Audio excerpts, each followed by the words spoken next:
जय माता दी दोस्तों। 25 जनवरी से 31 जनवरी तक का ये सप्ताह यानी इस महीने का अंतिम सप्ताह तुला राशि के लोगों के लिए कैसा होने वाला है। अब देखिए, एक साथ कई ग्रहों की युति से योग बन रहे हैं और राहु का भी नक्षत्र परिवर्तन हो रहा है, नक्षत्र के पद का परिवर्तन।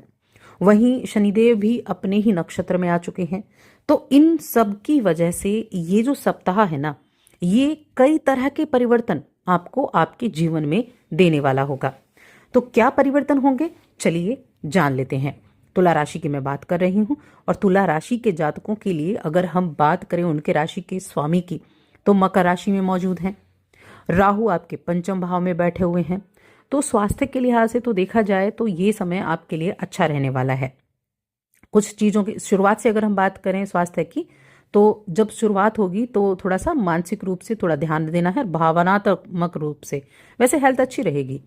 और जब मध्य रहेगा तो बहुत एनर्जेटिक आप रहेंगे हर एक कार्य को करने के लिए, और सप्ताह के अंत में काफ़ी उत्तम आपका स्वास्थ्य रहेगा।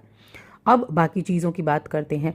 यहाँ मैं बात करूँगी आपके करियर के बारे में। तो देखिए, करियर के मामले में आपको इस पूरे सप्ताह में लगातार सुधार देखने को मिलेगा।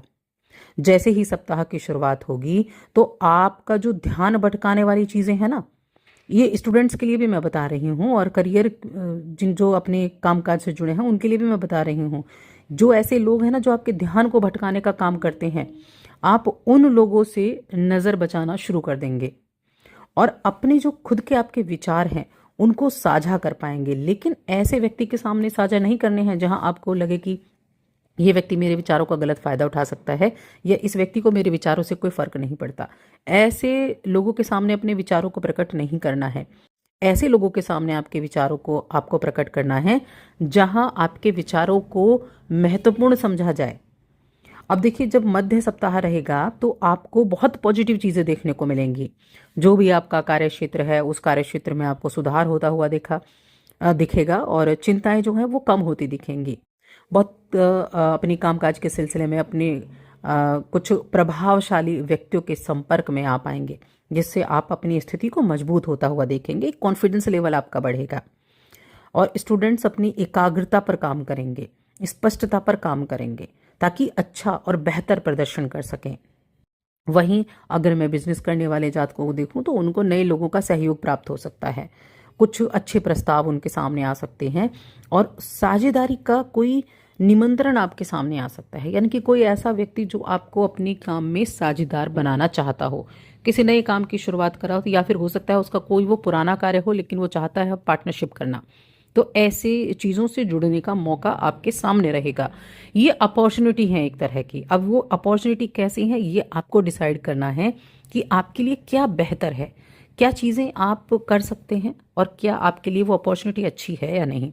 जब सप्ताह का उत्तरार्ध का समय होगा तो आपके अपने करियर में उन्नति देखने को मिलेगी, स्थिरता देखने को मिलेगी, आपके किए गए प्रयासों को सराहना मिलेगी।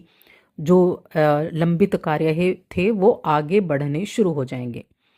अब इस दौरान भी मैं हमेशा बोलती हूँ कि जल्दबाजी में कोई निर्णय नहीं लेना है, क्योंकि जल्दबाजी में लिया गया निर्णय ना कई बार आपको बहुत परेशान कर देता है। तो बेहतर यही रहेगा कि सोच समझकर निर्णय लें। कार्य और व्यापार से संबंधित आपको यात्रा भी करनी पड़ सकती है और ये यात्रा आपके लिए बहुत लाभदायक भी सिद्ध होगी। काफ़ी अच्छी यात्रा ये आपके लिए रहेगी। इस दौरान आप किसी वरिष्ठ व्यक्ति के माध्यम से किसी ऐसी चीज़ की समाधान खोजने में कामयाब हो सकते हैं जो काफ़ी लंबे टाइम से आपको परेशान किए हुए थी। तो जब आप देखिए समस्याओं का समाधान खोजते हैं तो मन में एक अलग ही तरह की एक पॉजिटिविटी आ जाती है कि हाँ, आप इस कार्य को कर सकते हैं। आपके अंदर कॉन्फिडेंस बढ़ जाता है। कुछ चीज़ें घर परिवार से जुड़ी हुई चीज़ें वो काफ़ी अनुकूल दिखाई देंगी।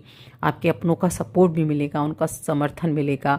और जो कार्य क्षेत्र है वहाँ कार्य क्षेत्र में आपके कार्य इतने अच्छे होंगे कि हो सकता है आपको लगे कि आपका जो कॉम्पिटिटर है, आपका जो विरोधी है, वो आपकी तारीफ कर रहा है। तो आपको लगेगा ये तो बड़ा अच्छा है।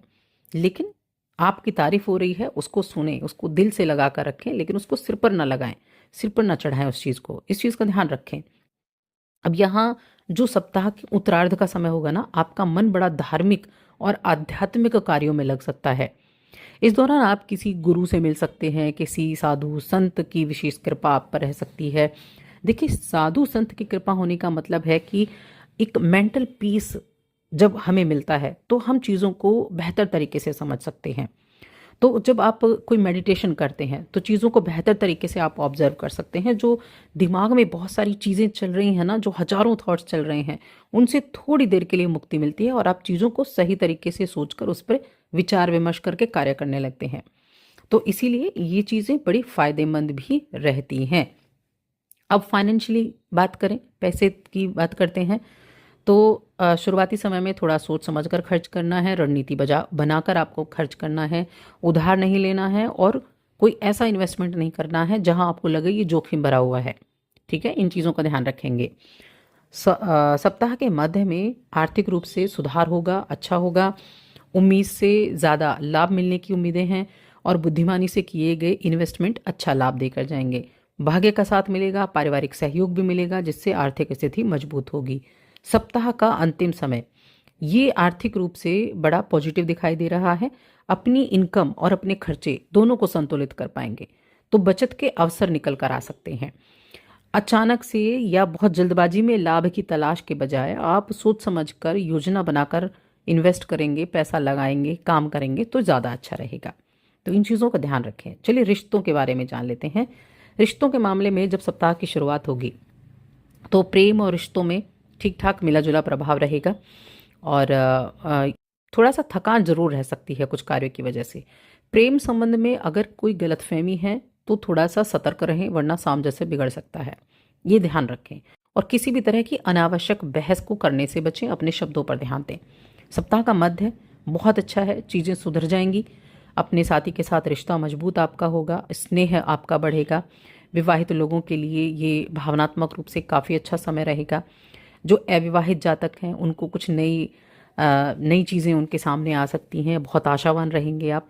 कुछ बहुत अधिक खुलापन महसूस करेंगे, कुछ ऐसा फ्रीडम महसूस करेंगे भावनात्मक रूप से। ससुराल वालों का, परिवार के लोगों का सहयोग मिलेगा। सप्ताह के अंत की अगर बात करें तो ये समय संतुष्टिदायक रहेगा।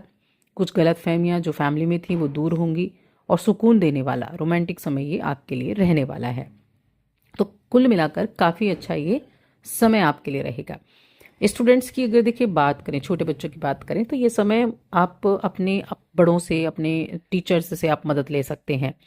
अकेले ही किसी चीज़ पर समझने का प्रयास कर रहे हैं, किसी विषय को, किसी टॉपिक को, और वो समझ नहीं आ रहा है, तो उस पर अपनी ऊर्जा को ज़्यादा बर्बाद ना करें, समय को ज़्यादा बर्बाद ना करें। आप लोगों का सहयोग लें, जिनके ले सकते हैं। आपका कोई बड़ा है, आपका कोई टीचर है, तो उनका सहयोग लेके उस चीज़ को समझने का प्रयास करेंगे तो समय की बचत कर पाएंगे और अपने आप को आगे लेकर जा पाएंगे।